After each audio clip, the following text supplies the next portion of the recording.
Welcome back friends, बहुत बहुत स्वागत है आपका अपने चैनल हिंदी जीके ट्रिक्स पर। इस वीडियो में हम डिस्कस करने वाले हैं UK triple SC scalar exam के लिए हमारे फिजिक्स की वन लाइनर की जो सीरीज चली है, इसका पार्ट नंबर 2 ये होने वाला है। पहला पार्ट हम ऑलरेडी अपलोड कर चुके हैं और ये वन लाइनर की जो क्वेश्चन है, जो क्वेश्चन सीरीज है, इसमें हम केमिस्ट्री और बायोलॉजी भी आपको कंप्लीट करा चुके हैं। डिस्क्रिप्शन में आपको लिंक मिलेगा, क्लिक करके देख सकते हैं। तो चलिए करते हैं शुरू। सबसे पहला प्रश्न है, OTE का पूर्ण रूप क्या होता है? OTE इसका होता है ocean thermal energy, ocean thermal energy. Number 2 है, जैव गैस का मुख्य घटक क्या होता है? ये होता है मीथेन यानी कि CH4। नेक्स्ट है नंबर 3, पृथ्वी पर ऊर्जा का सबसे विशाल स्रोत है तो क्या है? सूर्य। सबसे विशाल स्रोत सूर्य।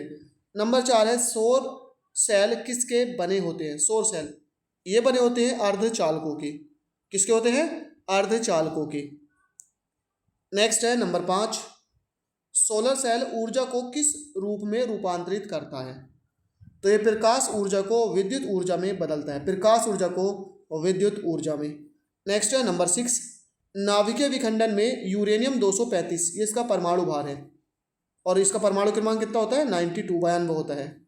नाभिक पर किस कण की बौछार की जाती है? ये की जाती है न्यूट्रॉन की।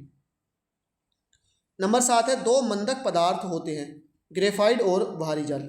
ग्रेफाइट और भारी जल दोनों का यूज मंदक में किया जाता है, नाभिकीय रिएक्टर में भी इनका यूज मंदक में किया जाता है। नंबर 8 है, दो शीतलक पदार्थ है तो जल और कार्बन डाइऑक्साइड, जल और कार्बन डाइऑक्साइड। नंबर 9 है, सूर्य की ऊर्जा का स्रोत है तो यह है संलयन अभिक्रियाएं, यानी सूर्य में संलयन अभिक्रियाएं होती हैं और ये कंटिन्यूसली चलती रहती है, इसलिए सूर्य जो है ऊर्जा का अनलिमिटेड, आप यहाँ असीमित भंडार कह सकते हैं। नेक्स्ट है नंबर 10, DNES का पूर्ण रूप है, ये होता है department of non conventional energy, department of non conventional energy यानी ऊर्जा का गैर पारंपरिक स्रोत। नेक्स्ट है 11, वातावरण में धूल के कणों की प्रतिशतता बढ़ने से पृथ्वी के ताप पर क्या प्रभाव पड़ता है? तो पृथ्वी का ताप क्या होता है? बढ़ जाता है, यानी कि इंक्रीज हो जाता है। 12 है, ओजोन परत को प्रभावित करने वाली गैस है, यह है CFC यानी कि क्लोरोफ्लोरोकार्बन। नंबर 13 है, पृथ्वी पर सौर ऊर्जा के प्रथम संग्राहक होते हैं, ये होते हैं हरे पौधे। पृथ्वी पर सौर ऊर्जा के प्रथम संग्राहक हरे पौधे। नंबर 14 है, सौर ऊर्जा का रासायनिक ऊर्जा में परिवर्तन किसके द्वारा होता है? यह होता है प्रकाश संश्लेषण के द्वारा। कौन सी क्रिया में होता है? प्रकाश संश्लेषण में। नेक्स्ट है 15, लिटमस रंजक किससे प्राप्त होता है? तो ये होता है लाइकेन से। 16 है, इंदिरा गांधी नहर किस राज्य में है? ध्यान रखना है, राजस्थान में है। 17 है, ये कोयला है, यहाँ पर ये गलत लिखा गया है, तो कोयला और पेट्रोलियम किसके उदाहरण है? ये है जीवाश्म ईंधन के।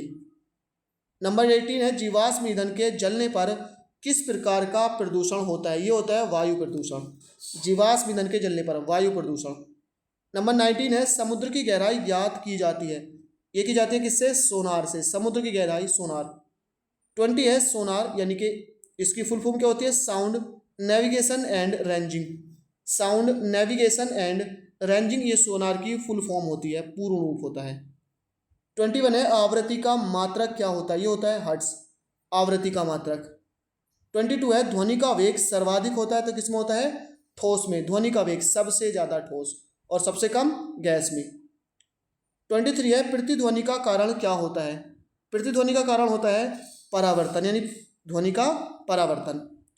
24 है, भूकंप की तीव्रता मापी जाती है, ये मापी जाती है सिस्मोग्राफ पे, यानी सिस्मोग्राफ से। 25 है, भूकंप की तीव्रता मापने वाला पैमाना, ये होता है रिएक्टर पैमाना, इसको रिएक्टर स्केल कहते हैं। 26 है, एक अश्व शक्ति कितने वाट के बराबर होती है? तो ये होती है 746 वाट, एक अश्व शक्ति यानी कि एक हॉर्स पावर। 27 है, कार्य का मात्रक क्या होता है? ये होता है जूल, कार्य का मात्रक। 28 है, कार्य कैसी राशि है? तो ये एक सदिश राशि है। 29 है, गतिज ऊर्जा का सूत्र क्या होता है? ये होता है हाफ mv², 1/2 mv²। 30 है, सार्वत्रिक गुरुत्वाकर्षण नियतांक यानी कैपिटल G का मान किस वैज्ञानिक ने ज्ञात किया था? ये किया था हेनरी कैवेंडिश ने। 31 है चंद्रमा का गुरुत्वीय त्वरण पृथ्वी की तुलना में कितना होता है? ये होता है 1/6 यानी कि 1/6। 32 है पृथ्वी तल पर गुरुत्वीय त्वरण यानी स्मॉल जी का मान कितना होता है? ये होता है 9.8 मीटर प्रति सेकेंड स्क्वायर, 9.8 मीटर प्रति सेकेंड स्क्वायर।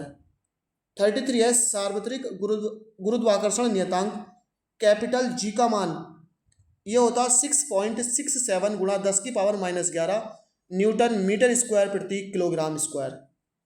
34 है पदार्थ का वह गुण जो उसकी अवस्था परिवर्तन का विरोध करता है, ये कहलाता है जड़त्व। कौन सा गुण है ये? जड़त्व का गुण। 35 है 1 किलोग्राम भार होता है, तो होता है 9.8 न्यूटन के बराबर 1 किलोग्राम भार। 36 है बल कैसी राशि है? तो एक सदिश राशि है। बल कैसी राशि है? एक सदिश राशि है। नेक्स्ट है 37 बल का एसआई मात्रक क्या होता है? तो होता है न्यूटन, बल का एसआई मात्रक। 38 है न्यूटन के किस नियम से क्रिया प्रतिक्रिया का नियम कहा जाता है? यानी किस नियम को? ये कहा जाता है न्यूटन के तृतीय नियम को। 39 है न्यूटन के किस नियम से बल की परिभाषा मिलती है? तो ये द्वितीय नियम से बल की परिभाषा मिलती है। 48 न्यूटन के किस नियम को जड़त्व या गैलीलियो का नियम भी कहा जाता है? न्यूटन के प्रथम नियम को। कौन से नियम को? प्रथम नियम को। नेक्स्ट है 41 वेग कैसी राशि है? तो वेग एक सदिश राशि है, वेग सदिश राशि। 42 है पदार्थ का 1 ग्राम द्रव्यमान कितनी ऊर्जा के बराबर होता है? तो ये होता है 9 गुणा 10⁻13 जूल ऊर्जा के बराबर। नेक्स्ट है एक यू का मतलब यहाँ पर यूनिट है, चाहे यूनिट या एटॉमिक यूनिट आप इसको कह सकते हैं, बराबर होता है। तो ये होता है 931 MeV के बराबर, यानी कि मेगा इलेक्ट्रॉन वोल्ट के बराबर। 44 है लिग्नाइट, विटुमिनस तथा एंथेसाइड किसकी किस्में है? तो यह है कोयले की किस्में। 45 है सूर्य की ऊर्जा से गर्म होने वाली भट्टी को क्या कहते हैं? कौन सी होती है? तो ये होती है सौर भट्टी। 46 है सिलिकॉन, जर्मेनियम तथा गैलियम है, तो ये क्या है? अर्धचालक। 47 है नाभिकीय बम में कैसी श्रृंखला होती है? ये होती है अनियंत्रित श्रृंखला। 48 है नाभिकीय रिएक्टर में कैसी श्रृंखला होती है? ये होती है नियंत्रित श्रृंखला। 49 है ओजोन परत किस मंडल में है? तो यह है समताप मंडल में। नेक्स्ट है 50 पौधे नाइट्रोजन को किस रूप में ग्रहण करते हैं? ये करते हैं नाइट्रेट्स के रूप में। तो फ्रेंड्स आज के इस वीडियो में हमने 50 क्वेश्चंस को कंप्लीट किया। आई होप वीडियो पसंद आई हो, लाइक शेयर करना ना भूलें। थैंक यू फॉर वॉचिंग, मिलते हैं नेक्स्ट वीडियो में।